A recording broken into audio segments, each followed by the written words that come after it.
Hi, today I'm reading Did I Ever Tell You How Lucky You Are by Dr. Seuss.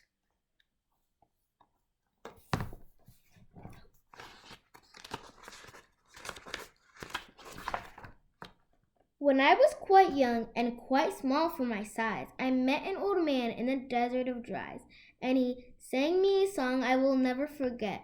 Well, at least I haven't forgotten it yet.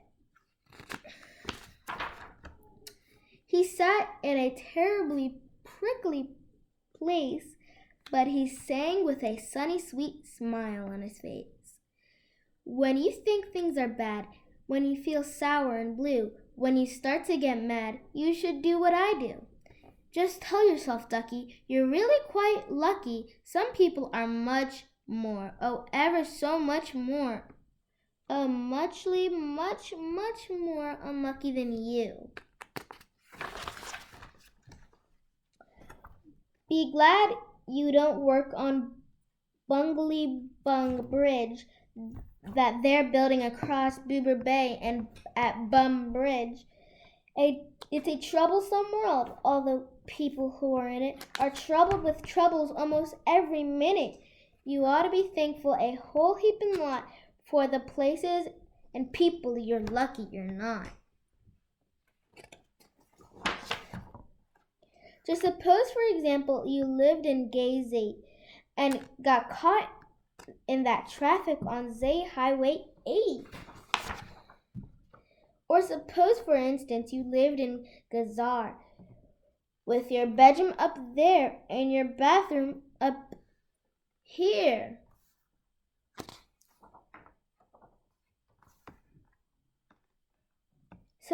Just suppose you are poor Herbie Hart, who has taken his throne defibrillator apart. He will never get it together, I'm sure, but never will know if the gick or the gore fits into the shrux or the snucks or the snore.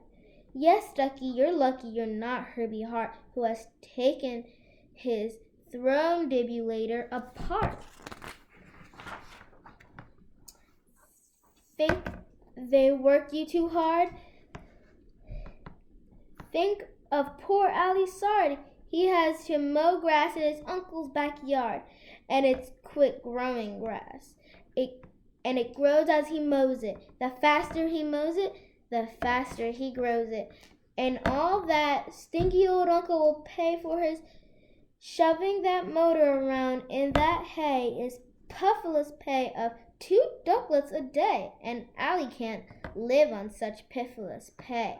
So he has to paint flagpoles on Sunday and grooves. How lucky you are you don't live in his shoes. And poor Mr. Bix, every morning at 6, poor Mr. Bix has his boyfriend to fix. It doesn't seem fair. It just doesn't seem right. But his boyfriend just seems to slump every night. It slumps in a heap, sadly needing repair. Bix figures it's due to the local night air. It takes him all day to unslump it. And then the night air comes back and slumps it once again. So don't you feel blue. Don't you get down in the dumps. You're lucky you don't have a boyfriend that slumps. And while we're at it, consider the schlots. A crumpled, horn, web-footed, green-bearded schlot, whose tail is entangled with unsolvable knots. If he isn't much more worse off than you, I'll eat my umbrella. That's just what I'll do. And you're lucky indeed you don't ride on a camel. To ride on a camel, you sit on a whammel. A whammel, you know, is a sort of saddle, held on by a button that is known as a faddle. And boy, if your old whammel faddle gets loose, I'm telling you, Ducky, you're gone like a goose.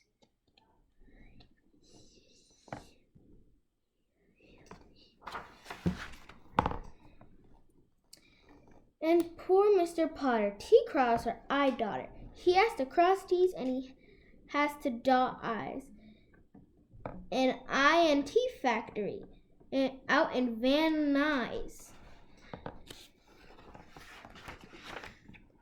Oh, the jobs people work out west near Watch. There's a Watcher bee watcher. His job is to watch, is to keep both his eyes on a lazy town bee. A bee that is watched will work harder, you see. Well, he watched and he watched, but in spite of his watch, that bee didn't work any harder. Not much. So then somebody said, our old bee watching man just isn't bee watching as hard as he can. He ought to be watched by another watcher. The thing that we need is a bee watcher. Well,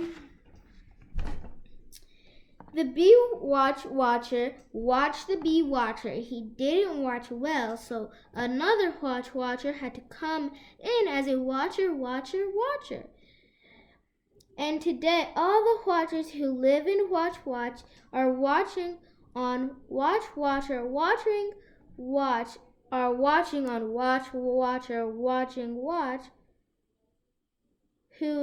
watching that bee. Who is watching that bee. You're not a watcher. You're lucky, you see.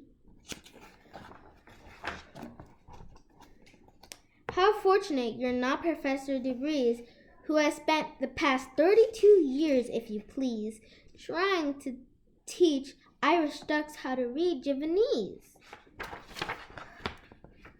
And think of poor puffing bugle horn players who have to parade down and bugle horn stairs every morning to wake up to the Prince of Pooboken. It's awful how often their bugles get broken.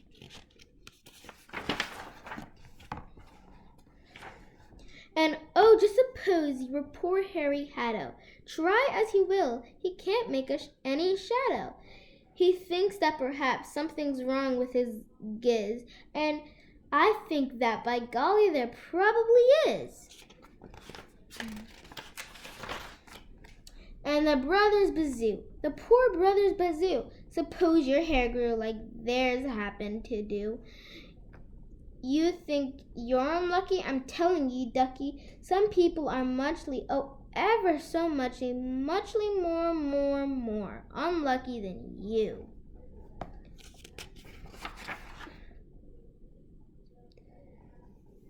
And suppose that you lived in that forest in France where the average young person just hasn't a chance to escape from the pearliest pants-eating plants.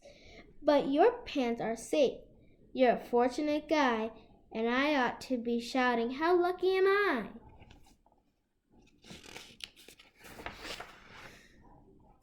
And speaking of plants, you should be greatly gladish you're not Farmer Franklinburg's 17th radish.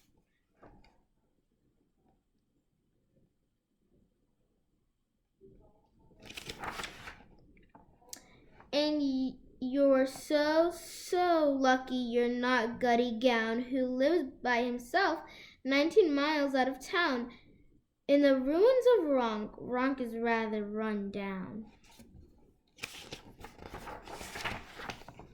And you're so lucky you're not a left sock, left behind by mistake in the caverns of Kronk.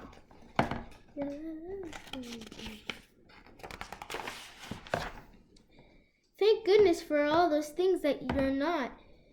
Thank goodness you're not something someone forgot and left all alone in some punklerish place in a rusty coat hanger hanging in space.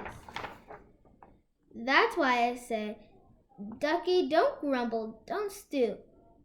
Some critters are much, oh ever so much more unlucky than you.